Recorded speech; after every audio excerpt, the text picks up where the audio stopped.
Good evening. At least 16 holidaymakers were hurt tonight in an accident on what's claimed to be the highest roller coaster ride in the world at Blackpool Pleasure Beach.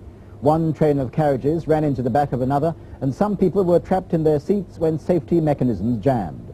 Firemen helped them down to safety. Our North of England reporter Harold Jones has the story. Trapped and terrified, holidaymakers stranded on the big one minutes after it ran into big trouble.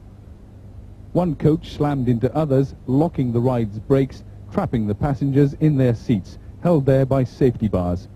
Most suffered cuts, bruises and shock. Firemen cut them free, helping them down ladders to the ground 30 feet below. Blackpool's big one was designed partly on computer. Tonight, computer failure was being mooted as one possible cause of the crash. Its construction created a new landmark on the Blackpool skyline, rivaling the tower. It's been a £13 million gamble to bring some glamour back to a seaside resort which has seen better days. Its selling point, sheer excitement from the world's tallest, fastest roller coaster. The coaches can reach speeds of up to 85 miles per hour on the ride's fastest stretches. The computerized braking system has proved unreliable since the ride opened in May. It's understood it broke down once earlier today before the crash. Health and safety executive inspectors have closed the ride for scrutiny, and it'll stay closed until their happy holidaymakers can safely be allowed back on the big one. People have been injured in a crash on the world's largest roller coaster in Blackpool. It happened early this evening when two trains on the ride collided. One split and ran into the back of another. People are in hospital suffering from whiplash injuries and shock. Paul Crone reports from the scene.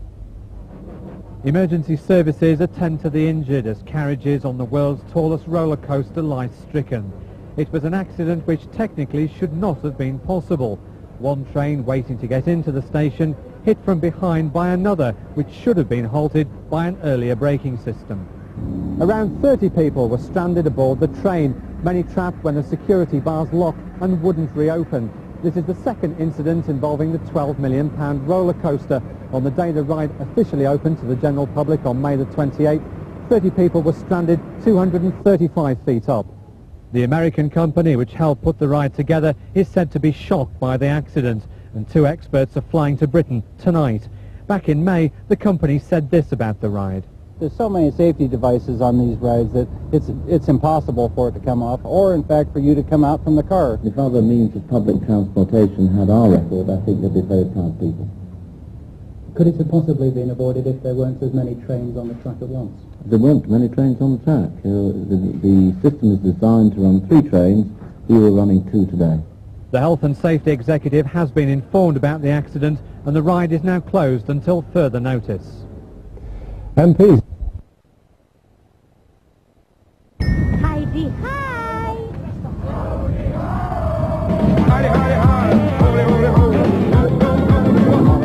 Hello, we've come to Crestac Inn to see what wonderful fun we can have, even though the weather is not exactly great at the moment. But Elle is there this morning. Martin, what's the latest on the condition of those injured in the roller coaster accident yesterday? Good morning, Joe. Yes, the big one crashed yesterday. The latest we have from Blackpool Police is that 32 holidaymaker passengers were taken, rescued from the big one, the Big Dipper, the world's tallest and fastest. It goes at 85 miles an hour at points. 32 rescued, 4 still detained overnight in hospital. Well, I mean, this was meant to be the big attraction, you know, that was going to bring tourists back to Blackpool. It must have really hit tourism now. It's not a good year for Blackpool. Behind me, of course, is the tower, which celebrates its 100th year this year. In a couple of weeks' time, the Queen and Prince Philip, in fact, Prince Philip was going to visit the big one in 2 weeks' time when they're here. It's not good news at all. We understand that the big one is going to be closed for at least another week or so. There are safety checks going to be carried out today. Members of the Health and Safety Executive are on their way to Blackpool as we speak to find out what went wrong. It looks as if it was probably computer error. This is an American-designed fairground ride, cost £12 million. As you can perhaps see now, this was the rescue carried out yesterday. Firemen had to use the Pleasure Beach's own Simon Snorkel aerial platforms to actually get the passengers down. And the managing director of the beach was saying that people were not so much trapped inside those steel cages on the cars. he said they were actually kept in there, and that's what the cages are designed to do, to stop people falling out, because at some points, as I say, 85 miles an hour, it's 4 times the gravity pull. At one point, you actually become weightless because of the speed and the way that you're actually being thrown around. 30 miles of steel used to construct that ride. As I say, there's going to be a safety check carried out over the next few days, and the big one will be closed for some time to come. Right, well, I mean, we've heard that it was meant to be this high-tech ride, that it was supposed to be foolproof. What kind of precise investigations will be going on? Basically, it is all run by computers. It was designed by computers, it's run by computers. What happened yesterday was that at the end of the ride, the cars were doing about 6 to 8 miles an hour or so. One car, for some reason, its brakes went on just before it came into the station where you get off. They didn't know why it did that. The other one was coming down behind it, and for some reason, it came through a red light. They don't know why, and it slowly, I suppose you'd call it a shunt, basically shunted the carriages in front, causing whiplash to most of those who were injured, and some cuts and bruises. They're obviously going to find out what exactly went on. The experts from Utah in America who designed this ride are flying over, I believe, today or tomorrow to actually help and find out exactly what the cause of this was. Of course, it's been plagued with problems on its first day, and it's an inaugural day, only 2 hours after it was opened. One of the cars stuck at the height of the ride, which is 235 feet, and passengers had to be led down to safety. So it's not been a good start. Okay, thanks very much indeed, Martin, and we'll be returning to Blackpool in about 20 minutes' time, when Martin will be finding out why the Blackpool landladies are up in arms over the way they've been portrayed on Coronation Street this week. Absolutely. Any of you who are watching that will know exactly. The aftermath of the accident on the world's tallest and fastest roller coaster ride. We should be showing exclusive footage proving that the ride broke down just hours before last night's accident, which left 30 people injured. Investigations have already begun into how that crash happened. In a moment, we'll be joining Andy Gill live from the scene, but first, Paul Crone takes a look at today's developments and the reaction from holidaymakers. Just 2.5 hours before the accident, an amateur cameraman films the world's tallest roller coaster at a standstill. Blackpool Pleasure Beach staff can be seen trying to find out what the problem is. Passengers are stranded almost 200 feet up. Well, I was just waiting to go on the ride, and when we saw it stuck up there, I knew there was something wrong. You know, it stuck up there for quite a considerable time. And then later on we saw the mechanics or electricians running around opening boxes and everything like that. At 6:10, the Pleasure Beach's £12 million dream turned into a nightmare. 30 people were injured when one train crashed into another. The emergency services helped the stranded passengers to safety, the injured taken to hospital. Most of these patients had whiplash type of acceleration, deceleration injury. Some people have been unfortunate enough to sustain a direct impact of the face with probably one of the restraining bars. And the public's reaction today? Well, it's a shame really, because we've come all the way from London, and especially to ride on it, and we turned up today and not getting a chance to ride on it. Well, I suppose it's one of those things.